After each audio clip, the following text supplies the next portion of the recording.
You know, I am enjoying this freedom way too much. Like, I can just move around. I don't feel so confined like I usually do when I'm in that little section of my room. Like, this is great. I'm gonna do this more often. Probably not, the sun's killing me right now. And also, I don't know how this audio is working with these cars next to me, so we're gonna hopefully do something about that in post. That's for post editing tech after the fact. You know, I'm gonna hate myself later, but we'll see how that goes. Worst case scenario, we just reshoot the whole thing. Oh God. I hope I don't have to reshoot the whole thing. What is up, everybody? Type Zero Tech here, and as you can see, I have left the confines of my room to explore greener, more airy pastures outside because, you know, it's a nice, beautiful fall day. Why not? Anyway, it's no surprise that a large part of the Zenfone 6's appeal was its ability to flip the script, so to speak, and by doing so, remaining one of the sharpest selfie cameras even a whole year later. So besides sounding like one of the most clickbait titles ever, is the 7 in prime position to maintain that sentiment? Well, let's talk about it.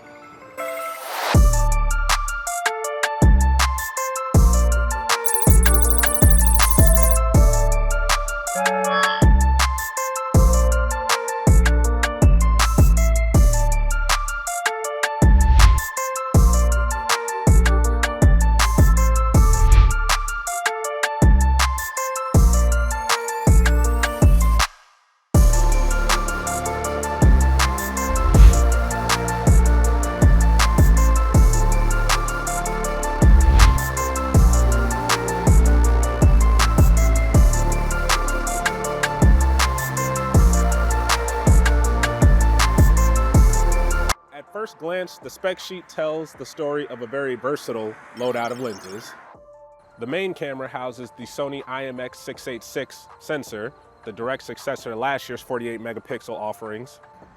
The ultra-wide lens has seen a significant drop in its field of view, going from 125 degrees to 113 degrees this year, but now houses the Sony IMX363 sensor, the same one found in the Google Pixel 4. And a newcomer to the Zen family is a 8 megapixel telephoto lens, which oddly enough, I couldn't find any sensor information on.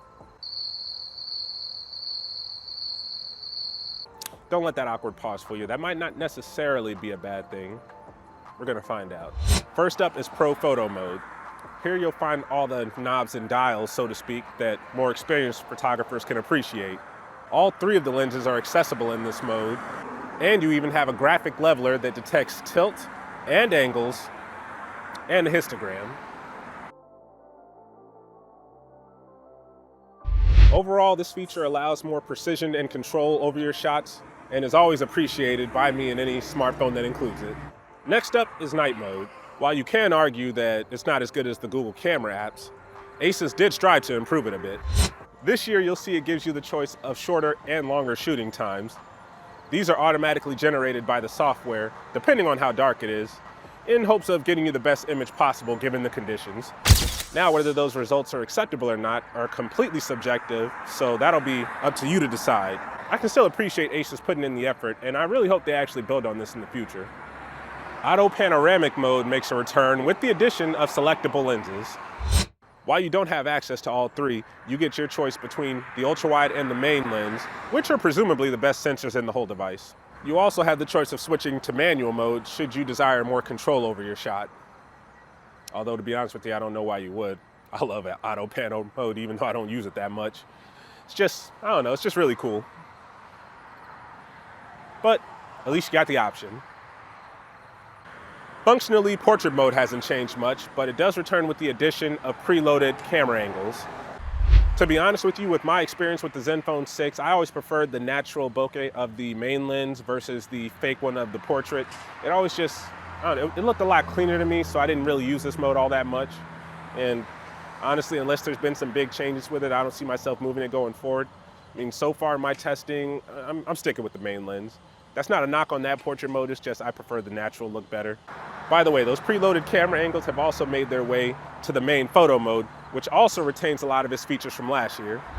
With the exception of the color filters, I never really use them, so it's no big loss for me, but please feel free to let me know in the comments below if this is a feature that'll be missed by you. It also implements a bit of the night mode feature, but only gives you the option of a single shooting time versus none. Now, this is a topic I was really looking forward to. Video mode has seen quite a few very welcomed upgrades. We now have auto exposure lock, a feature that I actually called out for being omitted in my long-term Zenfone 6 review, even though it was in the photo mode. But they seem to have corrected that this year, and I am very happy to see it. So thank you, Asus. No more shifting colors or exposures. Along with this are some new audio controls. We now have wind reduction and mic focus. As stated by Peter Banov from GSM Arena, the latter is to allow the microphones to follow the zoom of the camera and hone in on the audio source. These are apparently thanks to the implementation of Nokia's Ozo audio processing. This is the first I'm hearing of this technology, but I guess we'll just have to wait and see how well these new add-ons fare. Video mode also offers access to all 3 lenses as long as you don't exceed 1080p 30 FPS. Any higher and you'll still have access to the ultra-wide and the main lens, with 8K recording being reserved for the main one. To be honest with you, the idea of 8K recording is cool to me, but I'm still rocking a 1080p TV and monitor, so realistically I don't see myself going above 4K 60 or 4K 120 for slow-mo. One thing I always praised the Zenfone 6 for was great image stabilization, even at 4K. Keep in mind, this was without optical image stabilization, so this was all software-based. Now included with the 7 is a new hyper steady mode to smooth out any bumps and shakes. But this only operates at up to 1080p 60 FPS. So how do you think the 7 holds up by comparison? Okay, so again, I'm just using the natural image stabilization on the Zenfone 6. And in this walkthrough, I actually have hyper steady turned on these 7. So we're gonna see how much of a difference that makes.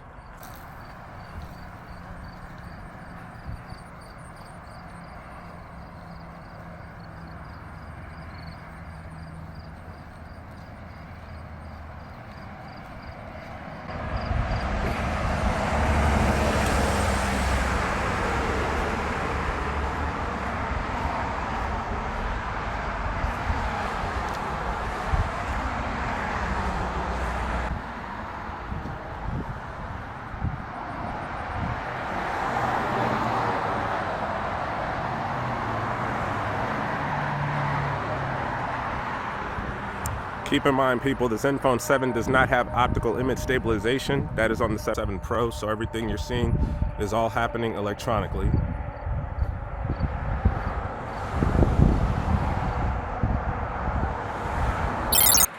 Motion tracking has seen a slight improvement as it can now follow and zoom in on subjects when necessary. You still have to deal with the sound of the motor as it moves, but as long as you're recording to an external audio source, it shouldn't be that much of a problem. It's still not as smooth as a gimbal like the one you're seeing here, but for the lone wolf creator that likes to pack light, it should get the job done. Slow-mo mode now has access to 2 lenses and can record up to 4K 120 FPS on the main one.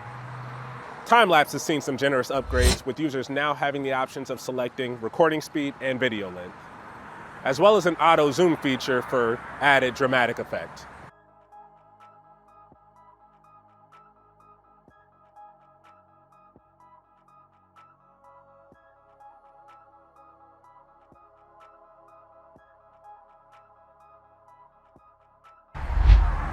Ladies and gentlemen, last but definitely not least is pretty much the reason why I decided to take the plunge and upgrade to the 7, and that is Pro Video Mode.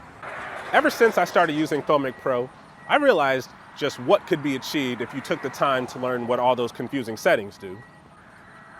It's really easy to just let the software take over and decide, but personally, I was always feeling unsatisfied with certain elements of my shots. They would either be too bright, my face would look blown out, the colors would be slightly off. At least now, I have that control, and if something does go wrong, then that's on me. And that's something I can respect and appreciate. This was further enhanced when I experienced the depth within the Pro mode of my LG G8, which still seems to be the only major company paying extra attention to the audio portion of the recording process. That's a big old roach. Glad I'm outside. Oh, that's a cricket. I don't know what that is. Stay away from my camera.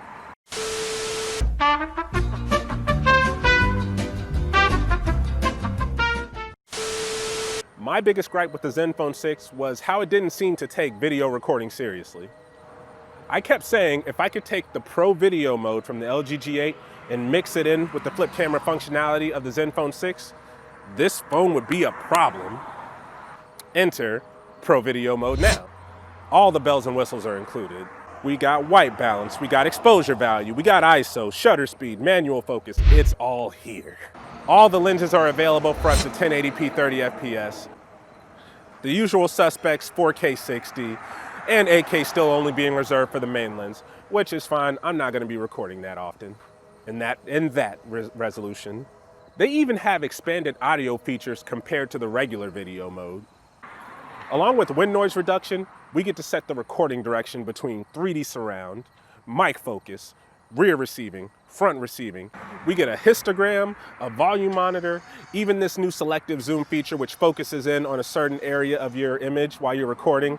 Will I use it? Probably not. Maybe I will. It doesn't matter though, because I still have the option because we have Pro mode. Man, I'm so happy to get this. Whew. By the way, guys, the lack of a headphone jack, while still a major disappointment to me, had me scared that I wouldn't be able to actually hook up an external mic to this and have it recognized by the Pro Video mode.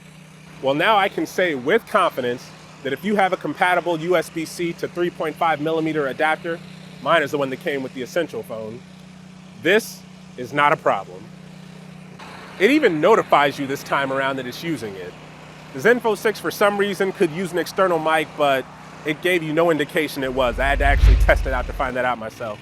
But yeah, guys, all these new features, this is sick. Like, for me, this is pretty much what I've been waiting on.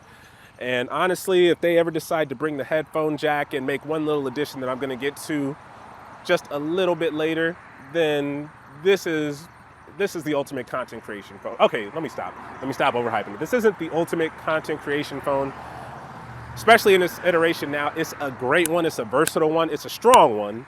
And I'd like to see this phone get more shine. It's kind of hard considering it's not out in the US officially yet. And apparently they have no plans on bringing it out because the 5G stuff in there isn't compatible with ours. I don't care about 5G yet. I'm in Jersey. We don't have 5G like that, so it is what it is. Zenfone 7 is actually it's a very well-built all-around device, which is more you'll hear about in my full first week impression.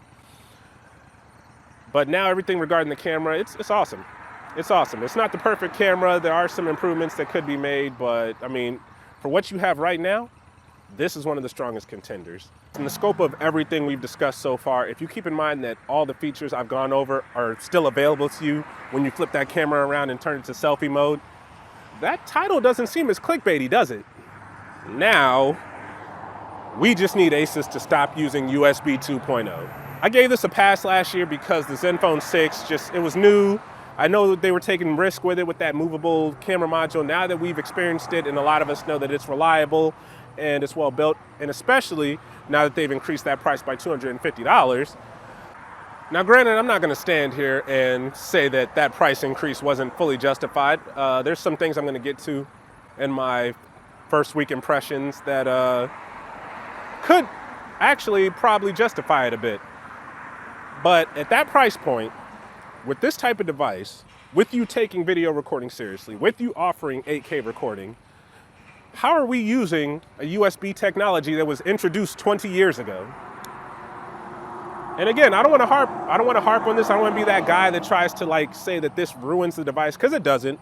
It's just really weird because you have the Pro model, which also has this USB 2.0 data transfer speed, going for above $900. Like, come on, guys, no $750 phone. Actually, if you ask me personally, no $500 phone should have that.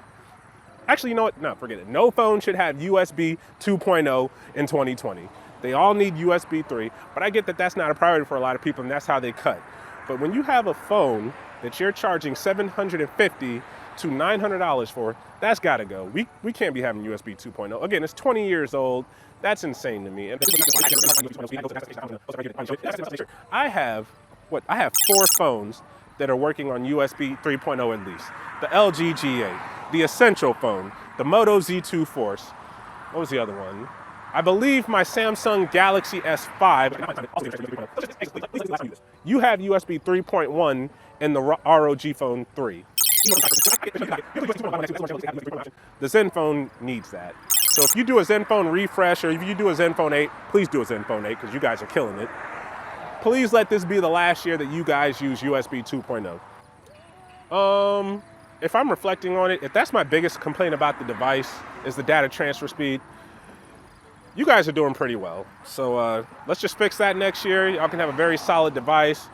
I hope the price doesn't go up too much more because this is getting in like premium flagship territory. Because now, you don't just got flagship anymore. You got mid-range flagship, and then you got premium flagships now. And you guys are inching towards that. So, y'all keep doing that. Y'all got to come with your A game on all fronts. Anyway, if you enjoyed this video and you'd like to see more content from me, please feel free to like and subscribe. And if you'd like to be notified when my first week impressions video drop and liberate yourself from the YouTube algorithm, be sure to slap that bell. This was fun. I'm glad I was able to get out, move around a bit, I know there's a lot of crazy stuff happening in the world, but sometimes, you just got to appreciate where you are now. But anyway, guys, everyone stay... Oh, by the way, before I forget, if there's anything you liked about the video, didn't like, please feel free to drop a comment below and let me know. I always take constructive criticism because, it always makes everyone better. But yeah, I hope everyone's staying happy, healthy, and safe. Thank you for allowing me to be a part of your quarantine content consumption. This is Type Zero Tech signing out for the day. Everyone, have a blessed one.